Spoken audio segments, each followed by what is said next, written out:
Good afternoon. Welcome to the Midday Mull for Thursday, the 20th of July. With McShane, we're working our way through the book of Acts, and today we read Acts chapter 7, which is Stephen's speech to the Sanhedrin. He's been arrested and charged, and he stands up and speaks to them. And what he does is he recounts the history of Israel.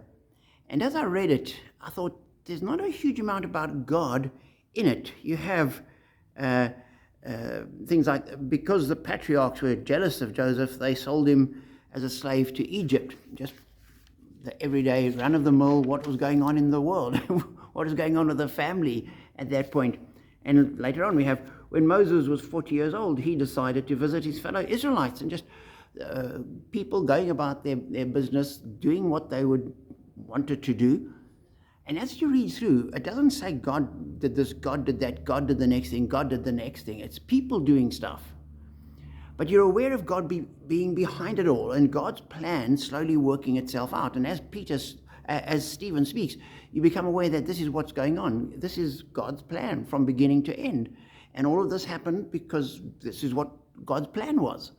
And it made me realize that in our lives, we don't always see God at work. We don't see God active everywhere. We get on with our lives and we do what we think we need to do, and we answerable in a purely human way for what's going on in our lives.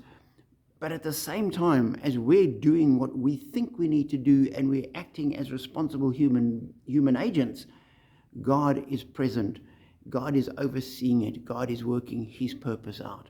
The same way they did it through the history of the Jewish nation, he does with us today. And so for me, that's an encouragement that we can pray to God and say, God, use me. God, I'm here. I'm your child. I want to walk with you. I want to be part of your plan. And then we get on with life. And just trust that in the same way that God is with the Israelites, he's with us today.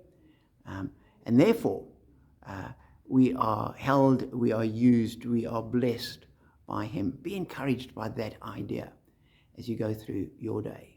Be blessed.